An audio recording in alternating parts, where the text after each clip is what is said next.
Hey, RetconRaider here. Today's video is dedicated to the Raiders, the fine folks who helped make this series possible. With special thanks to Revenant, Alois, Anerdinwarpaint, Antonio Hernandez, Dragon Matrix 7, Exsellsior, Gottlieb, Kazorm, Lima, Nathan Welch Jr., Tomasz Piątkowski, and Valinrook. Thanks for your support, guys. That said, let's get started.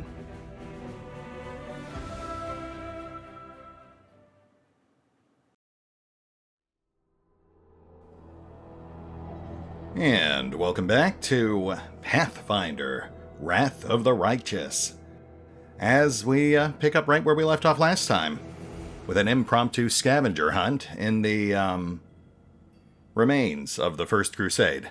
That's certainly uplifting. More specifically, we are currently looking for the blade of an angel that died during the First Crusade, which could go a ways towards explaining why there are no angels in the Fifth Crusade. Though I suppose we will find out a bit more about that as things move forward.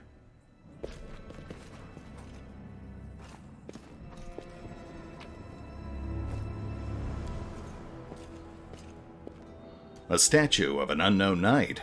The technique is crude, but the figure was clearly crafted with genuine feeling. That is one thing we'll have to be sure we account for. No, what is that? As we start assembling our long-term party, we'll need to make sure we have someone with religion. The room looks like an improvised museum, or perhaps some kind of temple.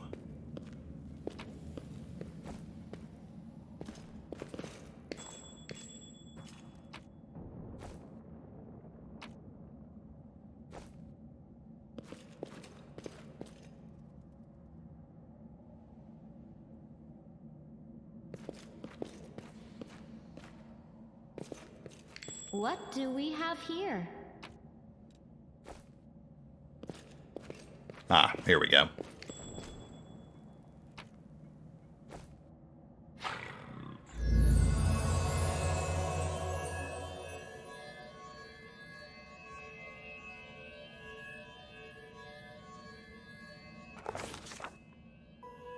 A strange flash pierces the gloom, and Vex Godglove feels drops of searing blood run down his chest.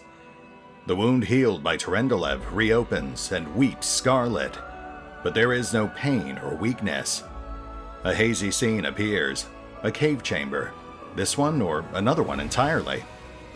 Vex's heartbeat quickens, and a stream of thoughts suddenly bursts into his mind, thoughts that clearly belong to another. Treachery! They betrayed me, trapped me, and stabbed me in the back.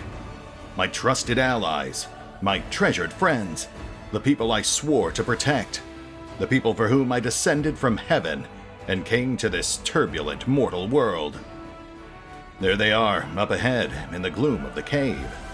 What are they waiting for? Are they afraid to draw any closer? Do they believe I am about to die from their traitorous blows? Next to me, a quiet moan. A girl with a golden braid lies on the rocks, clutching her slashed side. She refused to join with the traitors, and paid dearly for it. I could have tried to run, but I will not. Whilst I still have strength, I must. While recognizing the foreign origin of these thoughts, Vex intuits that he can control them somehow. Let's try to furiously call out to the traitors. The voice, trembling with pain and rage, carries to the farthest reaches of the cave ceiling in this strange vision. Why? Why did you betray me and your comrades? What did the servants of the Abyss tempt you with? Blurred shapes, the faces of several mortals, bleed into existence. One of them, a young half-elf with his hair twisted into a knot, responds to the accusations. You and your goddess have given us nothing, Lariel. Nothing. But Lord Discari will give us everything, and there is no power in the world that will stop his advance. The frenzy of foreign thoughts comes faster and faster, like a rushing river, and images flash by one after another. A priestess in colorful robes observing the stars. A young female paladin praying, clutching her glowing sword. A majestic golden-winged angel gazing into the distance, his face covered by a helmet, but his voice ringing clear. Only if you are willing, and only if you're ready. There is no going back. There in the vision, the darkness in the cave stirs into motion.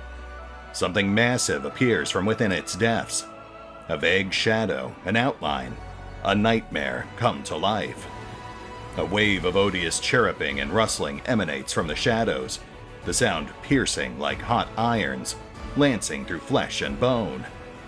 The traitors fall to their knees before the shadow in reverent ecstasy, and the wounded girl thrashes in her death throes.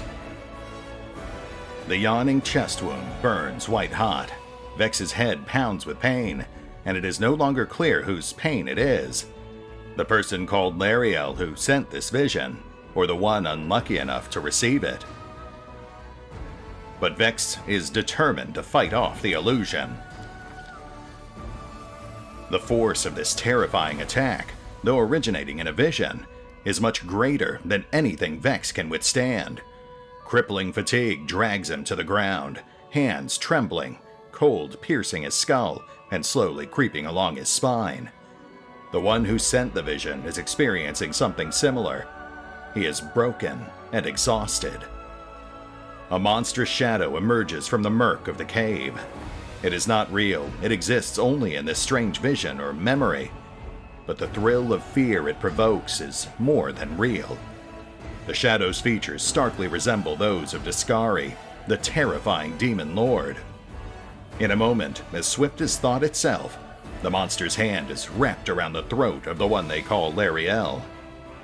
The foolish angel struggling on the rocks, like a fly with its wings torn off, intones the shadow. Its voice changes as it moves, shifting from a quiet whisper to a sonorous shout, becoming young, then old and quavering. Where is your goddess angel? Where is her self-assured herald? How is it that you are dying here alone, so far from the light of your heaven? A strange calm envelops the thoughts of the one called Lariel. He recognizes who stands before him, and he knows he will never bow down before this enemy. The flaming sword flares to life in his hand, bright, pure, flickering with multicolored sparks like a sunbeam through stained glass. Slash! The blade slices through the demonic creature's flesh, and the monster recoils with a howl, releasing his grip on Lariel's throat. The angel falls back, heavily on the rocks. His vitality is ebbing, but his pride remains undiminished. He grips the sword, and with his last burst of strength, plunges it into the rock.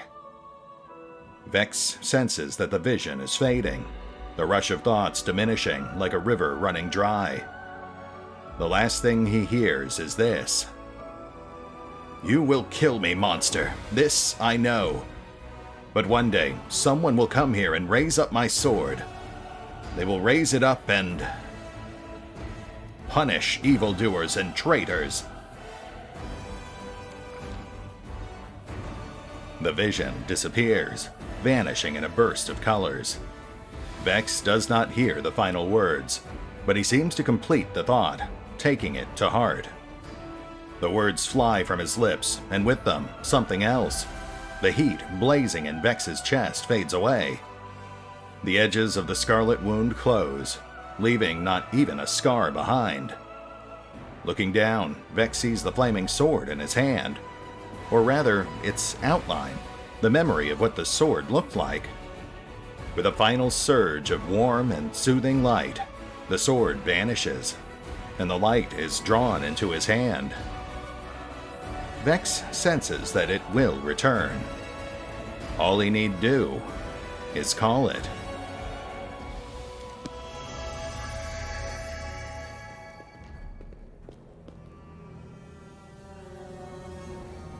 Hey! Are you alright? You were kinda glowing just now. Sullen kneels before the light, offering up a prayer to Iomedae. That was it. The light of heaven, but how? Lan looks at you, dumbfounded. What did you do with it? Where did it go? Wendawag frowns.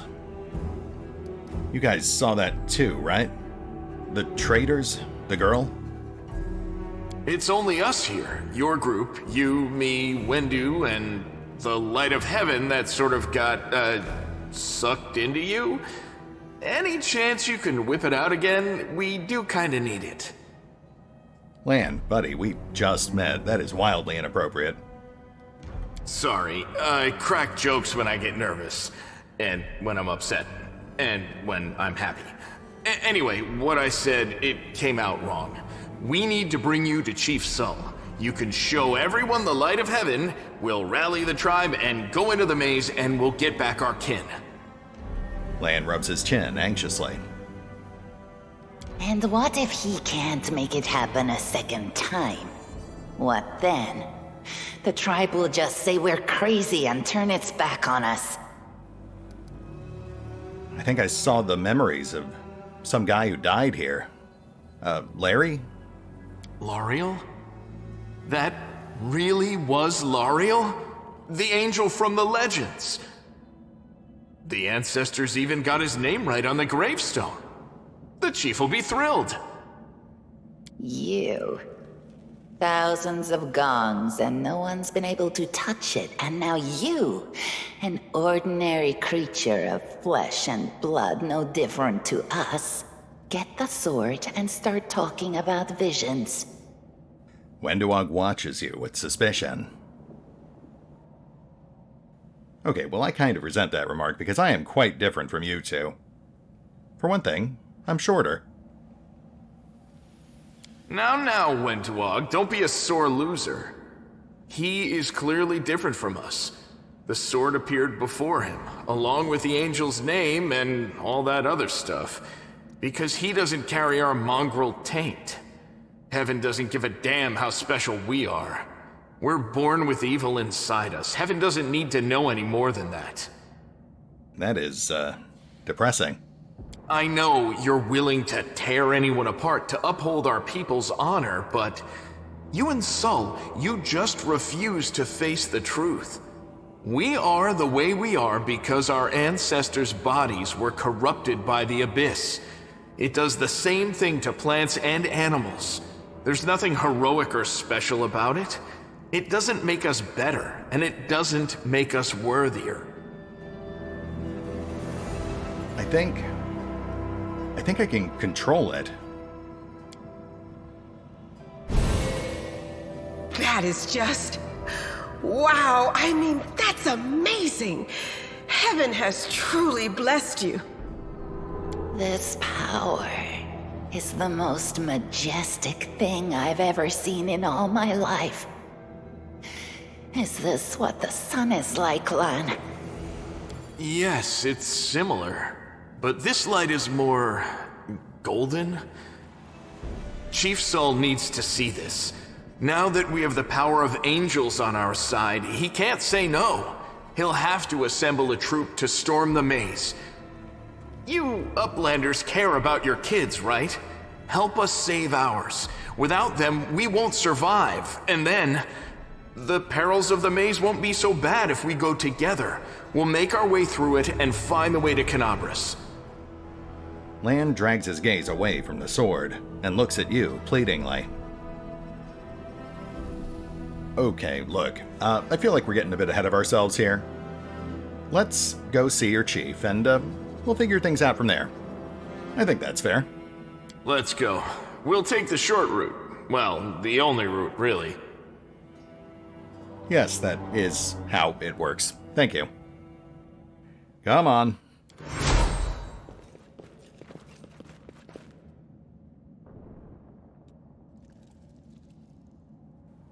Looks like we've got a nice heroism buff going on, so let's not squander that. And we picked up 2 new backliners. Very nice. One step closer to actually rounding out our party.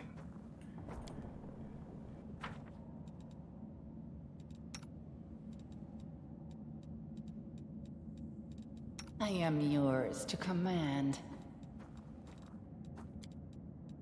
Meditate on your mistakes. It might make you feel better. Sadly, I don't think any of these characters are actually going to make our party long-term. The Raiders had very specific requests, so we'll be leaning into more of an arcane and divine caster party. Though I might have to tag in an extra... Oh, that's interesting. Kaz actually made that check for us. I didn't realize that animal companions could actually do skill checks. Huh. I'll have to keep that in mind.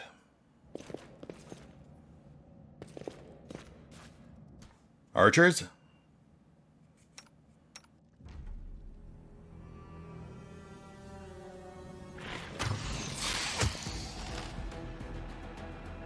I was really hoping for more than that, but okay.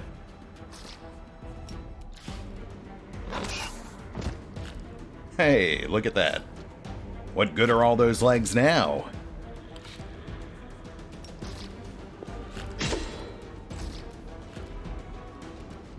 No match for me.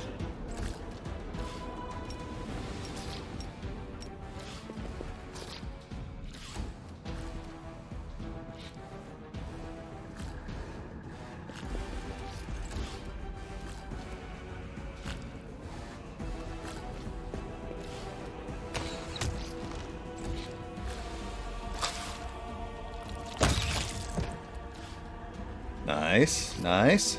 Let's keep that going. Lovely. And this is with our garbage starting bonuses, too.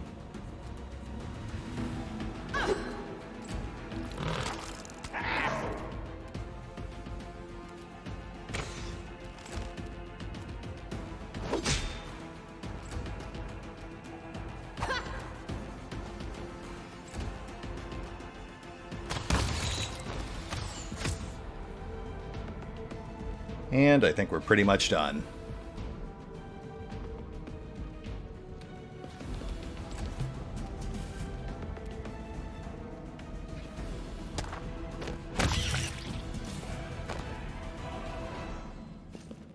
Not too shabby, guys. Damage output's a bit too low, but it's a work in progress.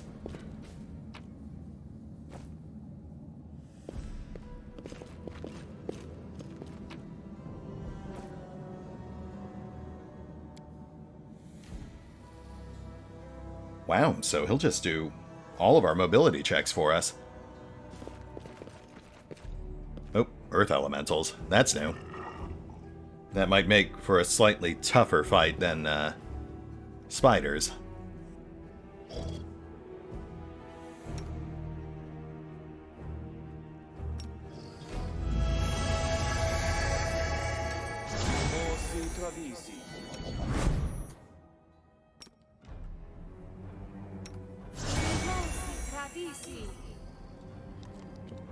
It's interesting, seeing the difficulty tweaks they make between beta and launch. They definitely ramped this one up. We are the light.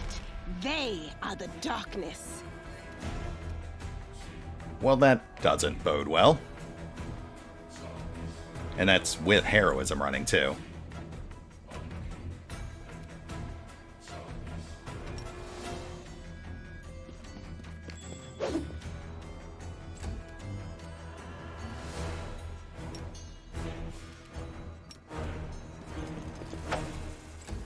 Cool, cool. Why start hitting now?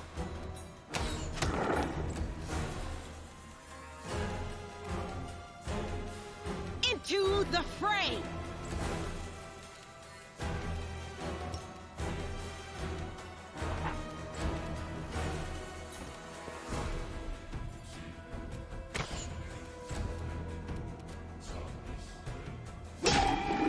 Oh, here we go.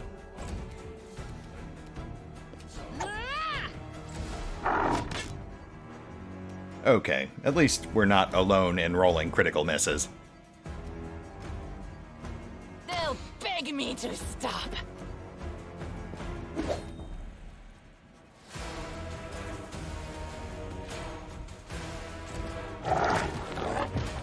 Oh, that is less than ideal.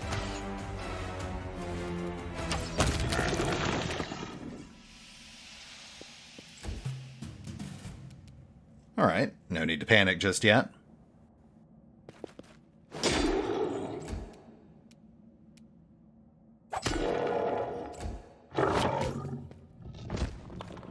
I'll rip you apart! One moment, please.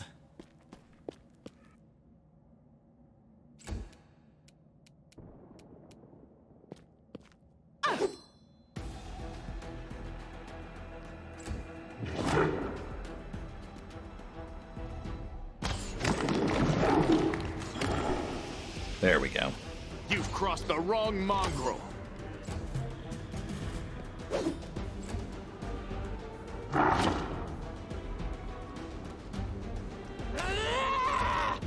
Guys. Thank you. Thank you very much. I think Sela landed one hit that fight. I'll watch your back.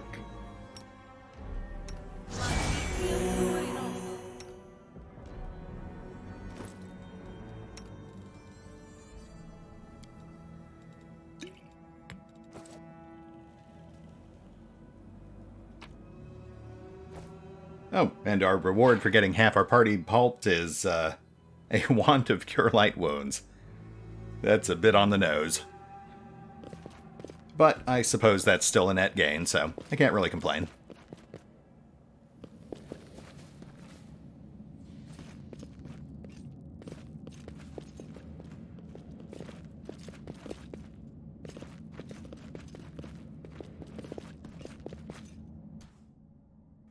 And back to some slightly easier fights.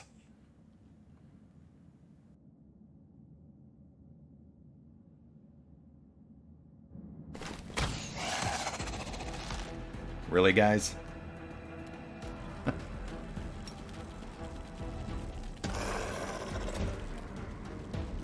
That's fine. Nothing to worry about here.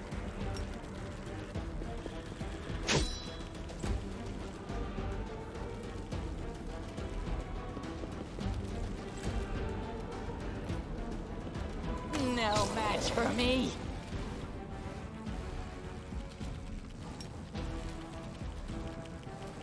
I'll cut you wide open.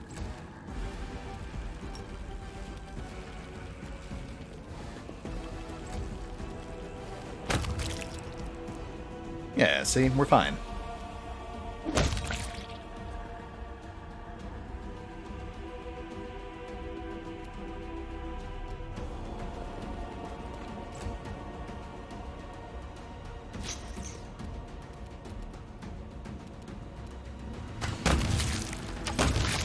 Oh, nice.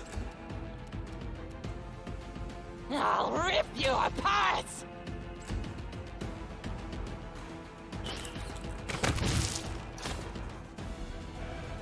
Yeah, that wasn't too bad.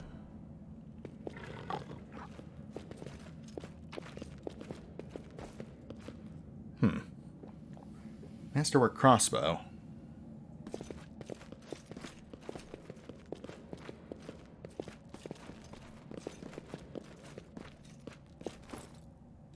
You know what? Let's go ahead and slap that crossbow on Wendu. Yeah.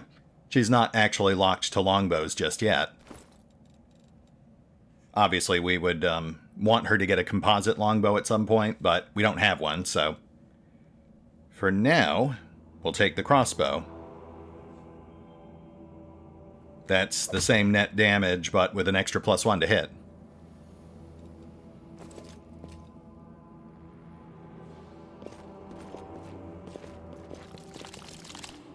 Ooh.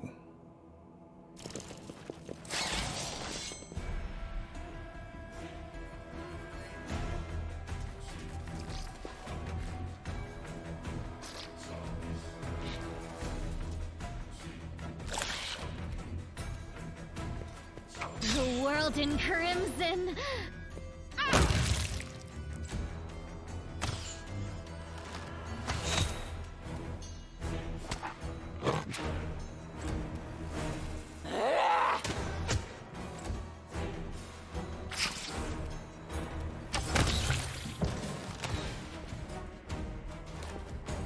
Well, I am glad to see you guys are finally coming around.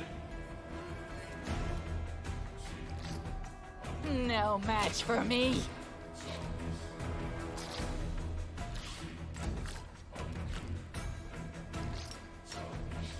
Ah, surprise round.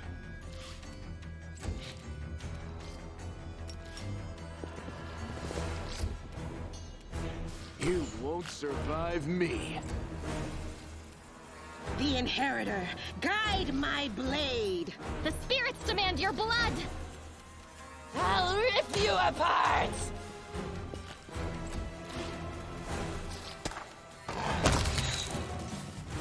Wow, I was not expecting to have so much luck with tripping this early on.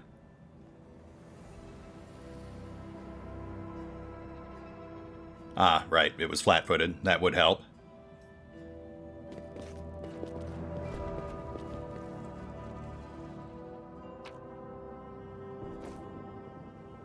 Greatsword.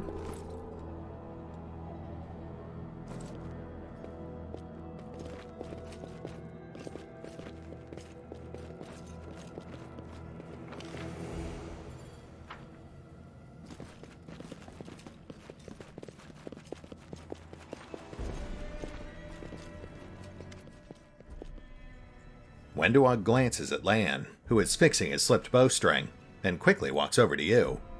Her cat-like eyes glow from beneath her hood. Listen here, you. I don't know who you are or where you came from, but you and I are the only two people here who see things clearly. That's why I'm asking you. Don't show the light of heaven to Sul. I don't know. Lan seems pretty sure we should show it to the mongrels. Lan. Wenduog grimaces, and a guttural, husky snarl unfurls in her throat. He wants to play the hero. His first idea, if you remember, was to grab the sword and run headlong into the maze. Does that sound like a plan to you? To me, it sounds like suicide. The worst part is that the tribe might actually take his word to heart and follow where he leads. Yeah, but didn't you say the mongrels are great warriors? The descendants of great warriors. I believe that my people are worthy of greatness, that we are strong and can do many things. That's why we were chased down here. We scare people. But it's one thing to go hunting in the caves, and another to fight in the shield maze. Wenduog leans in closer, her pupils dilating. I've been there. I've spent my whole life training so I can make it through all the way to the end. There were more of us trackers at the start. We were young and stupid. What's a couple of monsters when there's a whole world out there waiting for us? That's what we thought, but we weren't prepared. The maze isn't just a physical challenge. It's cunning and full of traps. It's dark as the primordial night. And if you close your eyes and listen, you hear whispers right behind you, and soft singing in the distance that seems to rise and fall with the beating of your heart. Wenduog looks away. I had to learn from my friends' mistakes. I had to step over their bodies and go further. I don't want to have to do that again. And it will happen again if a crowd of ill-prepared fighters burst into the maze with no idea where they're going, all because Lan believes that a glowing sword will solve all our problems. I mean, she does have a point. And we did side with Lan back in the beta. Okay, but what about those kids? Don't you want to rescue them? I do want to, but I'm not going to risk the future of the tribe for the sake of a few stupid kids. Chief Sul is hesitant, and for good reason. He also understands how dangerous this is for the tribe. Lan's the only one who benefits from these childish games of heroism. I'll go alone if I have to and find them, or whatever's left of them, without any heroics, relying only on myself, risking only my own life. Wenduog slows. You and your friends, you can come with me. Perhaps we can make it to the end of the maze together. and find the way out to the surface. Yeah, I'll think about it. Come on, let's get back to the others before they notice we're gone. Wendog nods. Don't show the chief the light, and I'll lead you through the maze to the surface. I swear it.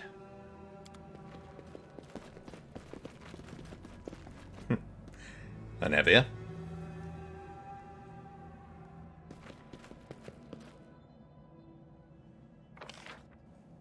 Alright, I think we've done a pretty good sweep here. Let's go meet the chief and get this mess sorted.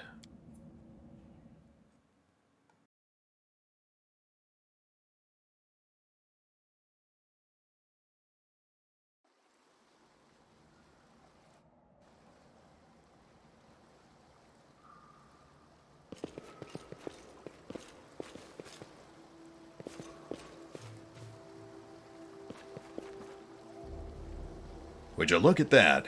Uplanders. I don't even want to know what's happening up there. Yeah, that's probably for the best.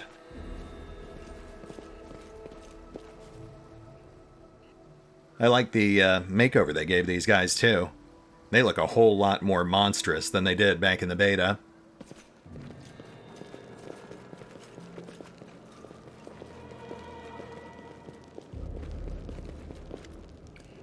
Your first impression of the Mongol village is of a squalid dump, with the odors to match. Unblinking, glowing eyes watch you from the gloom, and deformed shadows slope between the huts. You see some mongrels gutting white, eyeless fish, while others are repairing fishing nets, all the signs of normal village life. But tense expectation hangs in the air.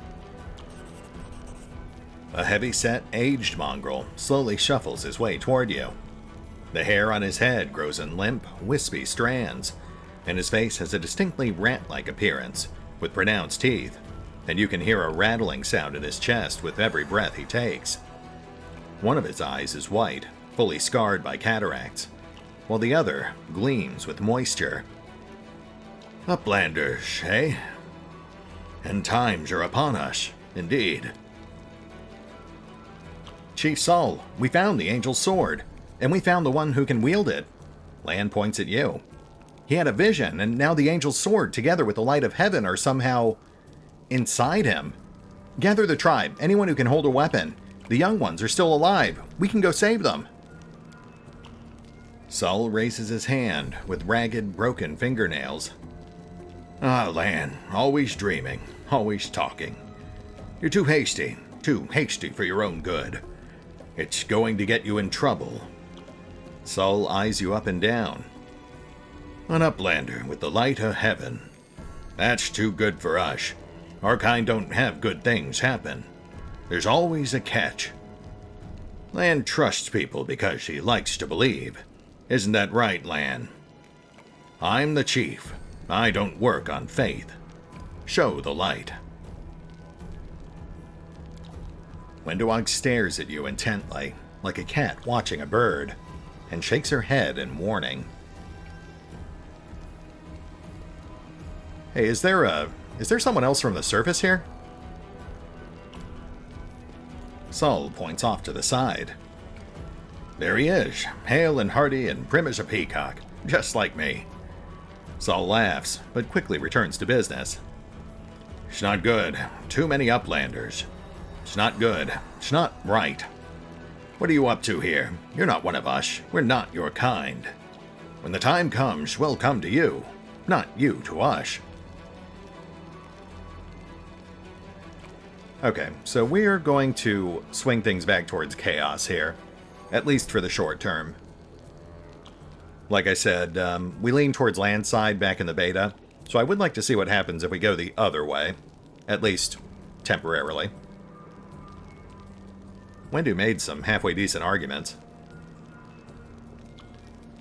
Look, I'll help you find your lost kids in the maze, but you guys should really quit hoping for a magical sword to just appear and solve all your problems. Wendog lets out a satisfied laugh. At last, someone's talking sense. No, you don't understand. It's holy light. It'll scare off the monsters that dwell in the maze. Lan drops his voice. Listen, I don't personally believe in this angelic light, but Sul does. Show him. It won't cost you anything. Sorry, buddy. Yeah, Lan's mistaken. We didn't find any miracle swords. How crazy would that be? Lan whips around to look at you, stunned. He clenches his fist for a moment, as if planning to shake the truth out of you. But he quickly gets a handle on himself. I don't know why you're lying. No doubt you have your reasons. But I know it's a lie, and you know it. And Wendu knows it. Lan turns to Wenduog. Tell him, Wendu. Wenduog stares blankly back at him. I saw the light shining between the rocks, and then it went out. Lan saw what he wanted to see. Why are you doing this? Doing what? Telling the truth?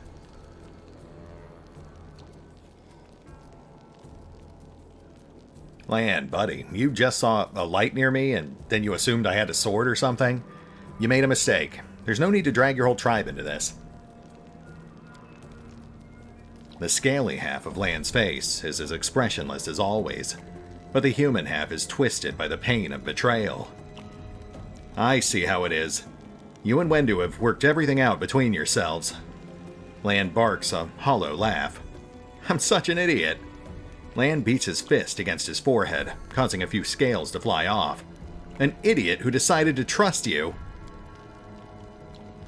Everybody around me said that they didn't want to go anywhere or save anyone, but I didn't believe them. I always have to take things further than anybody else. Isn't that right, Chief? Fine, I see how things are. I don't need any more convincing. Lan offers a crooked smile. Peace, Lan. Miracles are not meant for us. We, the tribe, we wait. If you're one of us, you will wait. We're not going anywhere. Uplanders, rest now. There is a hut over there. You can rest there. Lan is silent, his eyes shifting from you and Sul to Wenduog. You made the right choice. It was the lesser of two evils. And now, rest, so we can be at our best when we get into the maze. I promise to lead you to the surface, and I will. Poor Lan. I am a little surprised that Sela didn't try interjecting, because she was right there when we found the sword. But I suppose they don't want to take things too far out of the player's control when it comes to the big decisions like that. Obviously, we also just hit level 2, so I guess we should take care of that real quick. I will say, though, I don't think we're going to be using any of these companions all that much once we get past Act 1. So, we'll keep this pretty simple. First up, we've got Vex, and at level 2, he picks up Outflank for free. But we're not actually going to get much use out of that just yet, because we don't share it with Kaz until we hit level 3. At which point we'll also start getting additional teamwork feats. We'll start with Precise Strike and then just kind of branch out from there. All of those will essentially be permanently active as long as we stay mounted. Short term, we're not going to worry about athletics too much because we've got Lan and Wendu to cover for us. But we will be boosting our intelligence at 4. At that point, we'll be able to shore up our athletics score. Though, long term, I might try to work an athletics pet into the party, now that I know that animal companions can actually do the physical challenges for you. A high-strength pet would also help us with carrying capacity, because that is going to be an issue. I'll have to look at our options.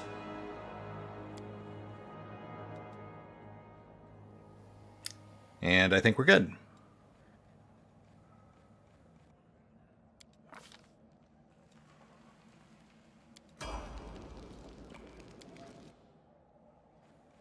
Nothing fancy for Sela. Pretty standard paladin stuff.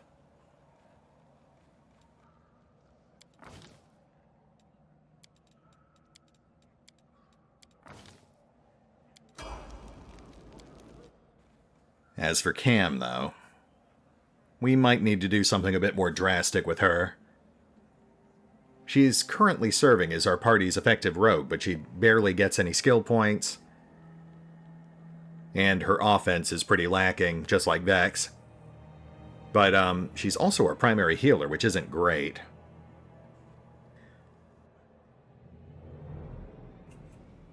Okay, let's do this.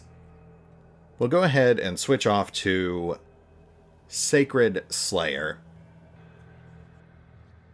That should substantially bolster her rogue skills, while also giving her a slight bump in offense with Slayer's Study. She'll also maintain her healing powers, though with Standard Divine instead of Nature. And then later down the line, she'll also get some big offensive boosts, which she should be getting just as we get towards the end of Act 1. Sneak Attack and Bane.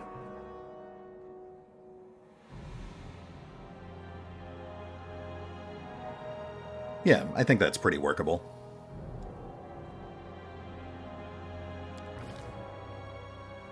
Another small bonus here is that she is now actually proficient with Stealth.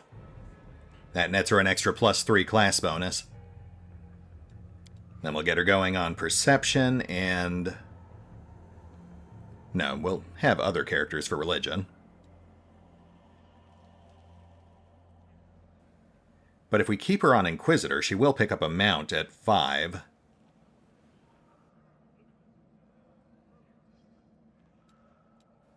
Yeah, we'll just roll with that for now. I might go back and change that, though. And we will, of course, pick up Animal Domain, which does grant her an Animal Companion at 5. Then we can bump it up with Boon Companion immediately.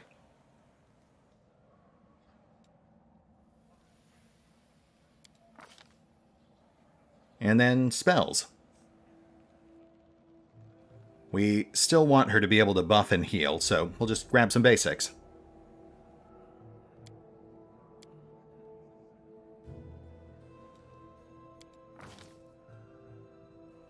Yeah, I'm pretty happy with that. Though, as usual, feel free to let me know what you guys think in the comments below. Just keep in mind, we're not using Cam long term. There are a couple of specific points in the first 2 acts that we'll have to use her. But long term, I have a different healer and a different rogue for our established party loadout. We just have to get to the point where we actually meet them. And then on a similar note, we're not going to worry too much about Lan or Wendu, because I don't think either of them is going to have a long-term slot in our party either. But I am still considering our options.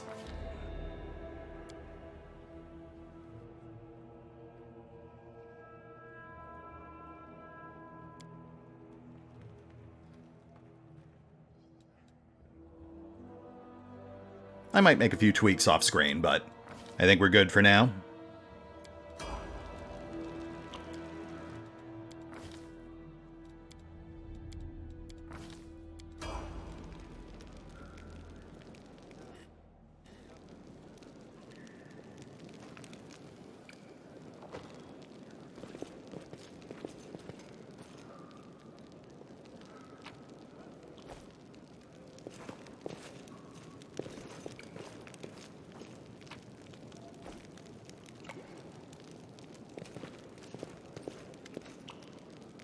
Sul heaves himself around to face you. Eh? Just to be clear, we're not like prisoners or anything, right? We're guests. Have you drawn weapons against us? No. Have you killed us? No. Have you stolen our food? No. Guests. Cool, cool. Can I ask a few questions? Sul nods. Aye. Tell me about the mongrels. What's your deal? Eh? Ah, well, we're the Crusaders under the ground. The children of the first Crusaders. The world wound touches everyone. Look at us. We are all marked by it. The Uplanders didn't like it. They drove us down here. But we have a secret. Sul's one good eye twinkled slyly. We're waiting. when the shield mage falls, that is the end of our lives down here. We will go up to the surface to fight. Until then, we don't. Our place is here. Tell me about Wendu. Ah, Wenduog, our beauty, our huntress. Who is more skilled than Wenduog? There are braver fighters, yes, but brave doesn't mean skilled. Wenduog is the only one of us to go into the maze and come out again. The others listen to everything she has to say. And Lan? What about him? Lan. Sul makes a vague gesture. He's not one of us. No, not one of us. His father was one of us, but his mother? No. They took him up to the surface. They ruined him as a child. Then they came back, but he wasn't one of us. A good hunter, yes, but he feels trapped down here. But he can't go up there either. It's not safe. He wouldn't lash a gong. Thanks. Sul shrugs. It's no matter. So, what are you guys going to do now? Live as we did before. The ones who went. Their trouble is their own. We will mourn them, but we are neithers. We wait for the call. Has the mage fallen? No. So we wait. Yeah, about that. I was actually thinking about entering the maze with Wendu. Sul looks at you, clearly preparing to say some harsh words. But in the end, he just waves you off. I'd forbid it, but what would be the point? It's Wenduog. She'll ignore me and do it anyway. I spoiled her. No point wringing my hands over it now. Alright, well, good talk. I'm gonna go, look around. Maybe take a few souvenirs.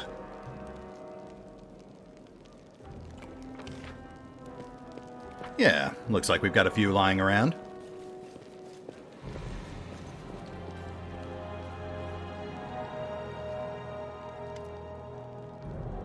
Finally, someone from the surface. I was beginning to lose hope. An elderly man in expensive but not ostentatious clothes approaches you. His face is peppered with several healed cuts and bruises, and twisted in an expression of extreme discontent. Allow me to introduce myself. My name is Horgus Gwyrm. Yes, that Gwyrm. You no doubt have heard of me if you've spent any time at all in the city. I have a business proposition for you. Yeah, your name means nothing to me. Who are you? You truly are freshly arrived in the city, then? Well, you couldn't have picked a worse time, that's for certain. Only just arrived, and the city's been razed to rubble. You should know that you are looking at one of the richest and most distinguished men in Canabris. I may not be as well known as certain swaggering loudmouths who spend their lives traipsing from one ball to the next. But the Gwyrm Trading Company is one of the pillars of this city, I'll have you know. Did you see the marquees in the square? I paid for those. Tried any festival delicacies? You have Horgus Gwyrm to thank for that. Gosh, and yet you still somehow ended up in this pit. Why is that? For a moment, Horgus's eyes focus on Camellia before his gaze returns to you. Yes, well, like everyone else, down I went when that accursed beetle cleaved the ground in twain beneath our feet. I'm lucky I didn't break my neck in the fall, and I'm doubly lucky that I didn't encounter any subterranean cockroaches on my blind wanderings, and instead came across hunters from this settlement. Although I must say that when I first glimpsed their physiognomies, my life flashed before my very eyes. But they turned out to be decent chaps. Frightening to look at, but able to keep a bargain. So these guys saved you, but you're still trash-talking them? Ha! Kind words are for people with hours to fritter away on pleasantries. Horgus Gwyrm speaks his mind, and he pays for services rendered, not with kind words, but with hard coin. I gave the mongrels my dagger in exchange for their help.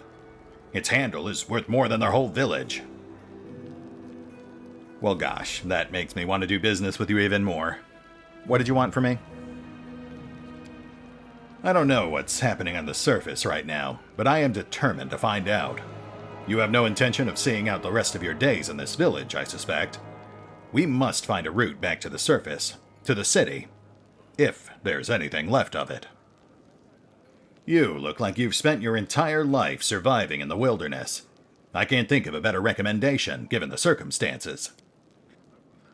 You are strong. It'll be no trouble to you.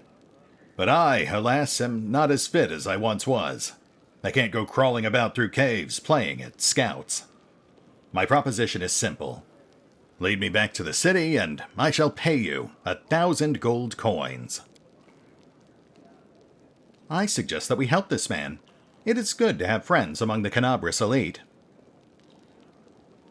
You know what? Sure. Money up front. I would gladly pay you in advance, but all my wealth is up on the surface. Fear not, the word of a Gwyrm is worth more than platinum. Ask anyone. Horgus Gwyrm has never reneged on a deal.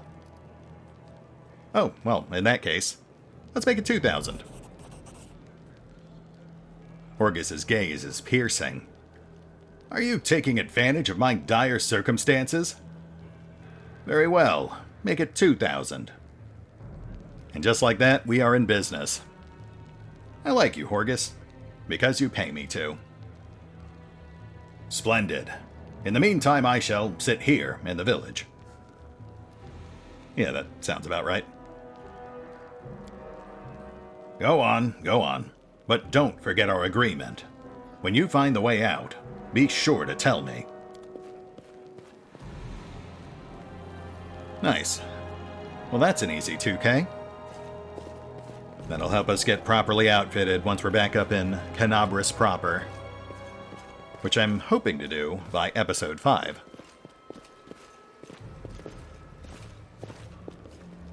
That said, we are running a bit long here.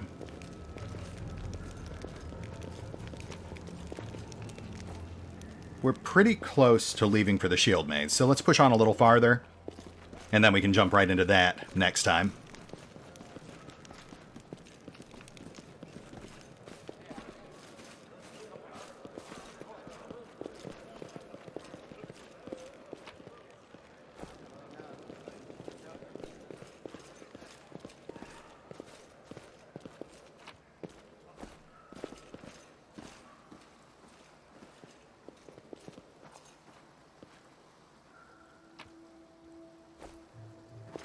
Sorry about your fish, buddy, but, you know, cats, what are you gonna do?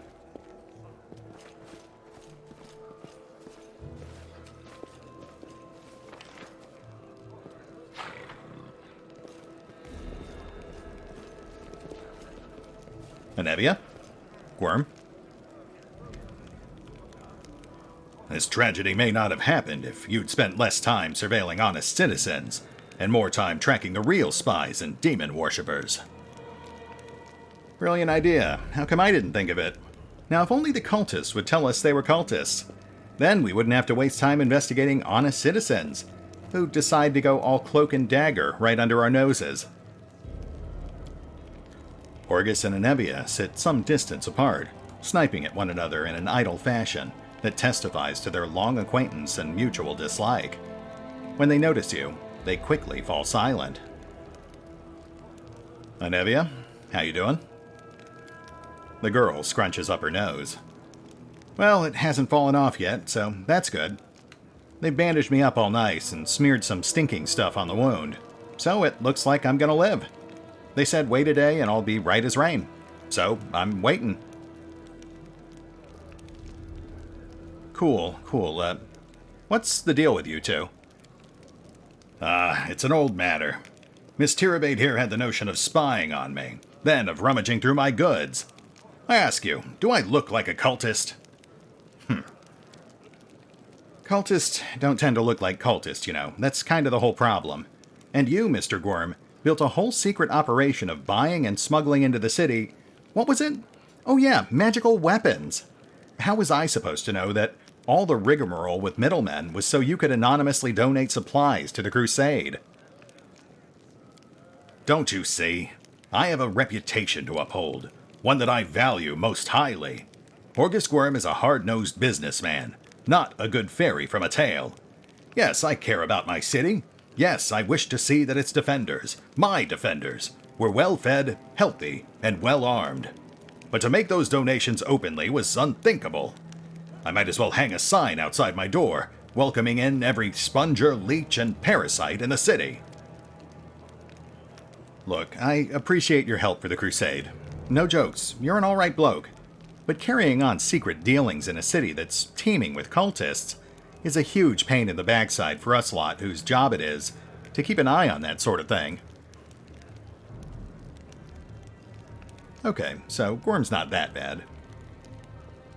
He just plays up the bluster for the sake of business. I can understand that. But we are still charging him extra. So, what do you think's going on up top? Perhaps the city is no more. If Dascari himself appeared, there's no telling how bad things are. Can you hold off on writing our obituaries just yet?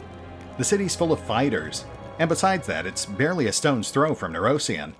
I think our people will hold on long enough for reinforcements to come from the Queen. This ain't Dascari's home turf. He's gonna have to retreat or else fight off the whole Mendevian army. So what do you guys think about the mongrels? Weird, right? I thought they were just a story, the sort of thing drunks in the taverns would come out with. Now I discover that it's true. Well, what can I possibly think of them? The poor creatures are most unfortunate, with their faces and their minds so deformed. It's a miracle they're even alive. The part that boggles my mind is that they're the descendants of the first Crusaders. All these years, they've been living beneath our feet, in caves, in the dirt. If I'd known the legends about them were true, I'd have dedicated my life to getting them out of this place. To what end? The people of Canabris would have stoned them on sight, and Prelate Halrun would have had them tossed on the pyre en masse. Whatever the ills of this place, it is their home. How long do you think they would have survived on the surface? So what are you guys going to do when we get back up top? I'm going to go home. Last I knew, I owned a very fine mansion. I shall see if it's still standing, or if I am now homeless. I'm going to find Irabeth. She's my wife and the leader of the Eagle Watch. As long as she lives, she won't allow Canabris to fall. Sounds like a plan. I guess I'd better go find our way out then. Go on then, and don't dilly-dally. The sooner we get out of here, the likelier we are to find some people still alive up there. Take care of yourself. Alright, I'm going to go ahead and upgrade both of them to acquaintances. I'll only stab them if I absolutely have to. Hey, Uplanders, come and see my wares. Those wares? Or did you mean these wares?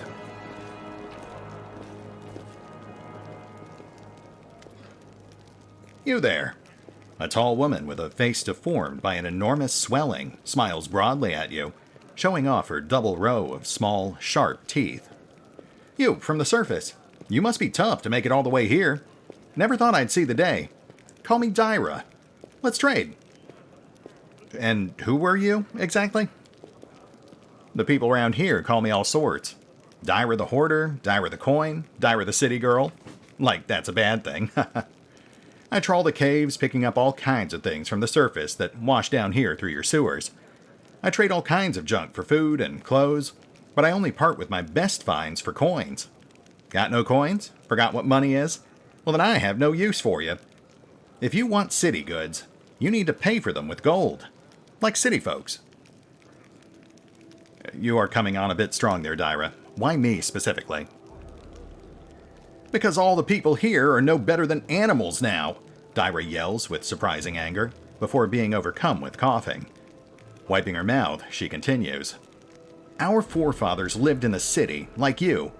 Our people love to reminisce about armies, knights, crusades, but I couldn't care less about that. Savages with clubs can fight a war. Only civilized folk can buy and sell. they've all forgotten what trading is. They've forgotten the value of gold. They barter hides for plant roots and go on about the feats of the Crusaders. Who cares about them? I don't need help remembering. I have coins and I have things to sell. Now let's trade, like proper city folk. Yeah, okay, sure. Show me what you got.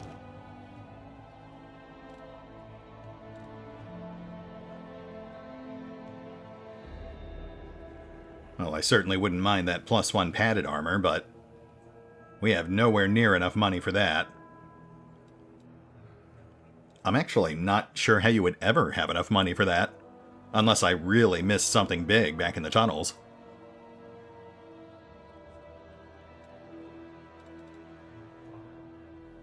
But we will grab some camping supplies while we're here.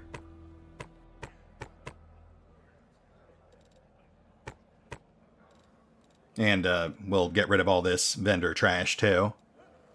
Otherwise it's just going to weigh us down.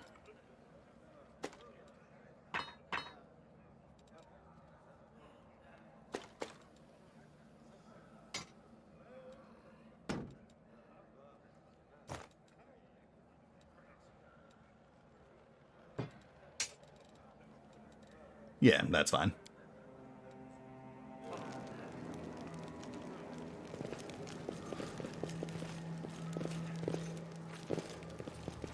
Alright. Let's just grab these last few pieces of loot, and then I think we'll be at a good stopping point. This should put us right on the cusp of heading for the shield maze. Though events should play out a bit differently this time, since I didn't show the light to Chief Sullen like Creed did back in the beta series. I do feel slightly bad about that. Land's a nice guy, so it feels weird kind of double-crossing him like that. But, you know, gotta shake things up every once in a while. Such is the nature of the chaotic neutral. Otherwise, we'd just be chaotic good. Again.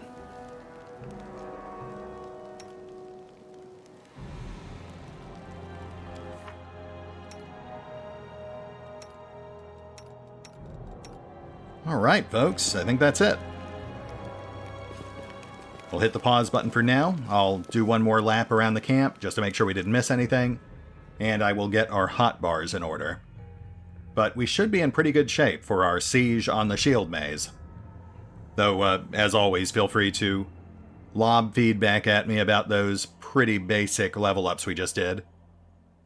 I'll set up a hard save just in case I decide to change anything. But otherwise, we should be getting into the thick of it next time. See you then.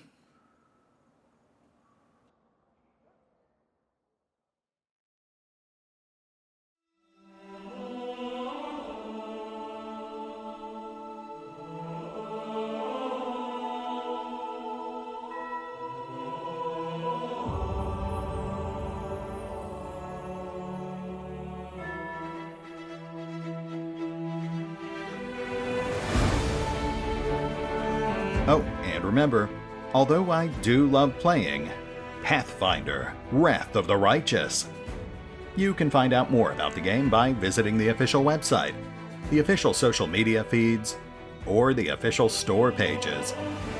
And if you'd like to help support the channel, then feel free to push the buttons that do the things, or maybe even check out the Patreon. Links are in the description. Any chance you can whip it out again? We do kinda need it.